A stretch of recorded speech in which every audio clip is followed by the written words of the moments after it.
ઇતિહાસમાં પ્રકરણ 1 અને 2ની ચર્ચા બાદ આપણે ભૂગોળમાં પ્રકરણ 1 એટલે કે પ્રકરણ 9 સંસાધન વિશે ચર્ચા કરીશું. સૌથી પહેલા વિકલ્પો આપેલ છે. પહેલો વિકલ્પ હવા, પાણી, જમીન, ખનિજો અને ઉર્જા સ્ત્રોતો વગેરે કયા પ્રકારના સંસાધનો છે? કુદરતી. નીચેના પૈકી કયું સંસાધન વિરલ સંસાધન છે? ખનિજ તેલ. નીચેના પૈકી કયા સંસાધનો સર્વસુલભ સંસાધનો છે? ઓક્સિજન અને નાઇટ્રોજન વાયુઓ. નીચેના પૈકી કયા સંસાધનો સામાન્ય સુલભ સંસાધનો છે? જળ, ગોચર ભૂમિ વગેરે. જેના પ્રાપ્તિ સ્થાનો મર્યાદિત હોય તેવા સંસાધનો કેવા સંસાધનો કહેવાય? વિરલ. નીચેનામાંથી કયું સંસાધન બિન નવીનીકરણ છે? ખનિજ કોલસો. જે સંસાધનો અખૂટ હોય છે અને તે કેવા સંસાધનો કહેવાય છે? નવીનીકરણ. જે સંસાધનો એકવાર વપરાયા પછી નજીકના સમયમાં તેનું ફરીથી નિર્માણ અશક્ય હોય તેને કેવા સંસાધનો કહેવાય છે? બિન નવીનીકરણીય.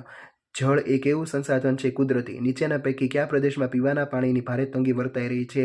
દક્ષિણ અમેરિકામાં. કયા કારણે કુદરતી વનસ્પતિની સંરચના અને સ્વરૂપમાં વિવિધતા જોવા મળે છે? સમુદ્ર સપાટીથી સ્થળની ઊંચાઈ. વધુ પડતી સિંચાઈથી જમીનની ઉત્પાદન શક્તિ ઘટે છે. જમીન અને જળ સ્ત્રોતોને કોણ પ્રદૂષિત કરે છે? જંતુનાશકો. રાસાયણિક ખાતરોનો વપરાશ લાંબા ગાળે જમીનની ગુણવત્તા ઘટાડે છે. પછી ખાલી જગ્યા આપેલી છે. સંસાધન માનવ સમાજની આર્થિક વૃદ્ધિ અને વિકાસનો મૂળાધાર હોય છે. જેના પ્રાપ્તિ સ્થાનો મર્યાદિત હોય તે સંસાધનોને વિરલ સંસાધનો કહેવાય છે. ક્રાયોલાઇટ નામનું ખનિજ યુરોપના ગ્રીનલેન્ડ પ્રદેશમાંથી મળી આવે છે. જે સંસાધનો એકવાર વપરાય પછી નજીકના ભવિષ્યમાં તેનું નિર્માણ અશક્ય હોય તેને બિન નવીનીકરણીય સંસાધનો કહે છે. નદીઓ પર તળે કરવામાં બહુશતિક યોજનાઓ માનવસર્જિત સંસાધનો છે. ભૂમિ તમામ સંસાધનો ઉપયોગિતાની દ્રષ્ટિએ મોખરાના સ્થાને છે. પૃથ્વી સપાટીના કુલ ક્ષેત્રફળનો લગભગ 29% ભાગ ભૂમિ દ્વારા રોકાયેલો છે. પૃથ્વી પર મીઠા પાણીનો જથ્થો 2.7% જેટલો છે. મધમાખી ફૂલોના પરાગનયનમાં મહત્વની ભૂમિકા ભજવે છે. પક્ષીઓ વિવિધ કીટકોનો આહાર કરી તેમની સંખ્યા નિયંત્રિત કરે છે. પછી ખરા ખોટા આપેલા છે. પહેલું, ઓક્સિજન અને નાઇટ્રોજન જેવા વાયુઓ સામાન્ય સુલભ સંસાધનો છે. ખોટું. જગતમાં સંસ્કૃતિ નિર્માણ કરનાર માનવ પોતે જ એક સશક્ત સંસાધન છે. સાચું. રણ પ્રદેશોમાં વસ્તી ગીચતા વધારે હોય છે. ખોટું. ભૂમિની જરૂરિયાત સંતોષવા માટે માનવીએ જંગલોનું નિકંદન કાઢ્યું છે. સાચું. જળ એ જીવન છે. સાચું. સમુદ્રો અને મહાસાગરોનું પાણી મીઠું હોય છે. ખોટું.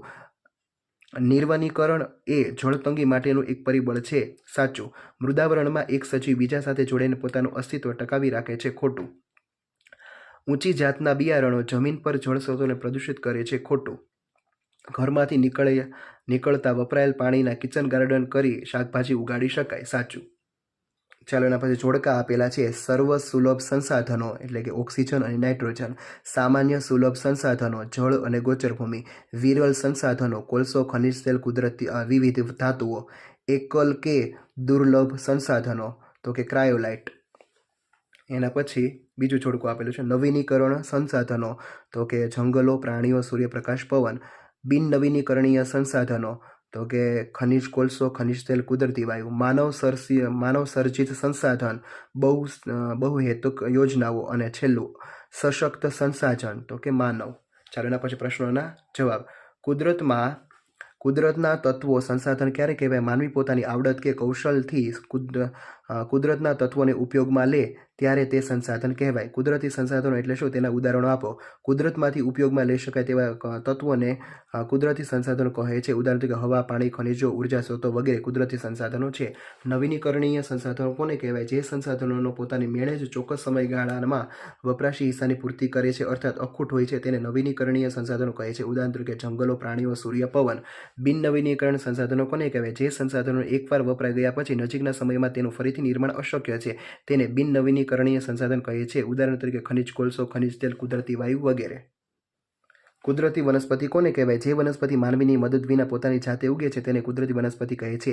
માનવ સંસાધન વિકાસ કોને કહેવાય? માનવીની સંસાધન બનાવવાની પ્રક્રિયાને માનવ સંસાધન વિકાસ કહે છે. જંગલનો સામાન્ય અર્થ શું થાય છે? જંગલો સામાન્ય રીતે વૃક્ષો અને ઝાડીઓથી આચ્છાદિત વિશાળ ભૂભાગ એવો થાય છે. વનસ્પતિનું વર્ગીકરણ કોના આધારે કરવામાં આવે છે? વનસ્પતિનું વર્ગીકરણ સમુદ્ર સપાટીથી જે તે સ્થળની ઊંચાઈ અને આબોહવાની વિવિધતા આ બે બાબતોને આધારે કરવામાં આવે છે. જંગલો નષ્ટ થવાથી મુખ્ય શું પરિણામ આવ્યું? જંગલો નષ્ટ થવાથી વૃક્ષો અને વન્યજીવોની અસંખ્ય પ્રજાતિનો વિનાશ થયો અને આબોહવામાં પરિવર્તન આવ્યું. સંસાધનોનો વપરાશ દિન પ્રતિદિન શાથી વધી રહ્યો છે? વધતી જતી વસ્તી અને વિજ્ઞાન ટેકનોલોજીનો અસાધારણ વિકાસ થવાથી સંસાધનોનો વપરાશ દિન પ્રતિદિન વધી રહ્યો છે. વન્યજીવમાં કોનો સમાવેશ થાય છે? વન્યજીવમાં વિવિધ પ્રાણીઓ, પશુ પક્ષીઓ અને કીટકોનો સમાવેશ થાય છે. ભવિષ્યમાં સંસાધનોની અછત ન સર્જાય તે માટે શું કરવું જોઈએ? ભવિષ્યમાં સંસાધનોની અછત ન સર્જાય તે માટે સંસાધનોનું સંરક્ષણ કરવું જોઈએ, તેનો ઉપયોગ વિવેકપૂર્ણ કરવો જોઈએ. જમીનની ઉત્પાદન શક્તિ ઘટે નહીં તે માટે શું કરવું જોઈએ? જમીનની ઉત્પાદન શક્તિ ઘટે નહીં તે માટે ટપક સિંચાઈ પદ્ધતિનો ઉપયોગ વધારવો જોઈએ. ખેતી માટે પાણીની સમસ્યા હલ કરવા શું કરવું જોઈએ? વરસાદી પાણીનો સંગ્રહ કરવો જોઈએ. આ સિવાય ચેકડેમો અને ખેત તલાવડીનું નિર્માણ કરી પાણીની સમસ્યા દૂર કરી શકાય છે. તળાવ અને સરોવરની પાણી સંગ્રહની ક્ષમતા વધારવા શું કરવું જોઈએ? તળાવ અને સરોવરની પાણી સંગ્રહ ક્ષમતા વધારવા માટે તેમાં જમા થયેલ કાપ અને કાદવ કચરાને દૂર કરવા જોઈએ. ચાલો નીચેના પ્રશ્નના ટૂંકમાં ઉત્તરો લખો. માનવ સંસાધન વિશે ટૂંક નોંધ લખો.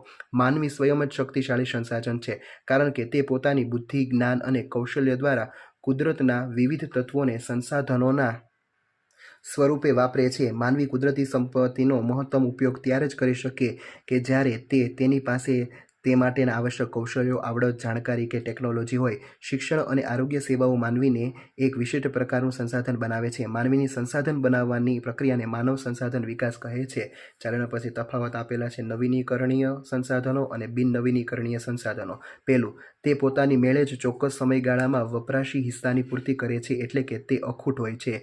તેનો એકવાર ઉપયોગ થઈ ગયા બાદ પુનઃ ઉપયોગ અશક્ય છે. ઉદાહરણ તરીકે ઝાડ, પાન, પશુ પક્ષીઓ, પ્રાણીઓ, સૂર્યપ્રકાશ, પવન વગેરે. ઉદાહરણ તરીકે ખનિજ કોલસો, ખનિજ તેલ, કુદરતી વાયુ, પરમાણુ ખનિજો વગેરે.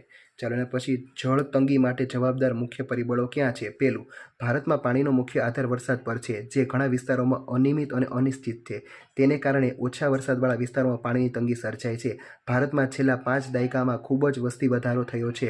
વસ્તી માટે અનાજ વધતું જતું શહેરીકરણ, જંગલોનો વિનાશ, આધુનિક જીવનશૈલી પરિબળોને કારણે જળતંગી નિરંતર વધતી જાય છે. પછી જંગલો આપણને ખૂબ ઉપયોગી છે. વિધાન સમજાવો અને 6 મુદ્દા લખો. જંગલોની ઉપયોગિતા નીચે મુજબ છે. પહેલું, જંગલો આપણને મજબૂત અને ઇમારતી લાકડું આપે છે. બીજું, તે વિવિધ ઔષધિઓ આપે છે. ત્રીજું, તે પવન અને વરસાદથી થતું ધોવાણ અટકાવે છે. ચોથું, જંગલમાંથી ગુંદર, લાખ, વાંસ, રાળ, મધ, રબર વગેરે મળે છે. જંગલો પ્રદૂષણમાં ઘટાડો કરે છે. જંગલો આબોહવાની વિષમ બનતી અટકાવે છે. ચાલો નીચેના પ્રશ્નોના માગ્યા મુજબ ઉત્તરો લખો. પરિસર તંત્ર કોને કહેવાય? સવિસ્તર સમજાવો. જીવાવરણમાં માનવો, વનસ્પતિઓ, પ્રાણીઓ, જીવજંતુઓ વગેરે સજીવોનો સમાવેશ થાય છે. તેમાં એક સજીવ બીજા સજીવ સાથે જોડાઈને પોતાનું અસ્તિત્વ ટકાવી રાખે છે. તેને પરિસર તંત્ર કહે છે. વનસ્પતિ આપણને અનેકવિધ જરૂરિયાતો પૂરી પાડે છે. તે વાતાવરણમાં ઓક્સિજન અને કાર્બન ડાયોક્સાઇડનું સંતુલન જાળવી રાખે છે. જંગલો ગુંદર, લાખ, રાળ, મધ, નેતર, વાંસ, રબર, વિવિધ ફળો આપે છે. જંગલો પવન અને વરસાદથી થતું ધોવાણ અટકાવે છે. વન્યજીવોમાં વિવિધ પ્રાણીઓ, પશુ પક્ષીઓ અને કીટકોનો સમાવેશ થાય છે. તે આપણને માંસ, ચામડા, રૂંવાટીવાળી ખાલ, ઊન વગેરે આપે છે. મધમાખીનો ફૂલોની પરાગનયનમાં મહત્વની ભૂમિકા હોય છે. આમ પરિસર તંત્રમાં સજીવની આગવી છાપ હોય છે. સંસાધનોના સંરક્ષણના ઉપાયો જણાવો. 8 મુદ્દા લખવા. સંસાધનોના સંરક્ષણના ઉપાયો નીચે મુજબ છે. પહેલું, રાસાયણિક ખાતરોનો વિવેકપૂર્ણ ઉપયોગ કરવો જોઈએ, જેથી જમીનની ગુણવત્તા જળવાઈ રહે. બીજું, જમીનનું ધોવાણ અટકાવવું જોઈએ. ત્રીજું, ટપક સિંચાઈ પદ્ધતિનો ઉપયોગ કરવો. ચોથું, વન્યજીવો પરિતંત્રની સમતુલા માટે મહત્વના છે, તેથી તેમના શિકાર પર કડક કાયદા બનાવવા. પાંચમું, ઉપયોગમાં લેવાયેલ પાણીનો પુનઃ ઉપયોગ થાય તેવા પ્રયત્નો કરવા. છઠ્ઠું, જમીનના પોષણ માટે દેશી ખાતરનો ઉપયોગ કરવો જોઈએ. 7મું, વરસાદી પાણી રોકવા માટે ચેકડેમો બનાવી ખેતી માટે પાણીની સમસ્યા હલ કરી શકાય. 8મું, ઉર્જા આપતા સંસાધનો ભવિષ્યમાં ખૂટી પડે તેમ હોય તો તેના વિકલ્પો તરીકે સૌર ઉર્જા, પવન ઉર્જા વગેરેનો ઉપયોગ વધારવો જોઈએ. અહીં તમારું 9મું ચેપ્ટર પૂરું થાય છે. Thank you.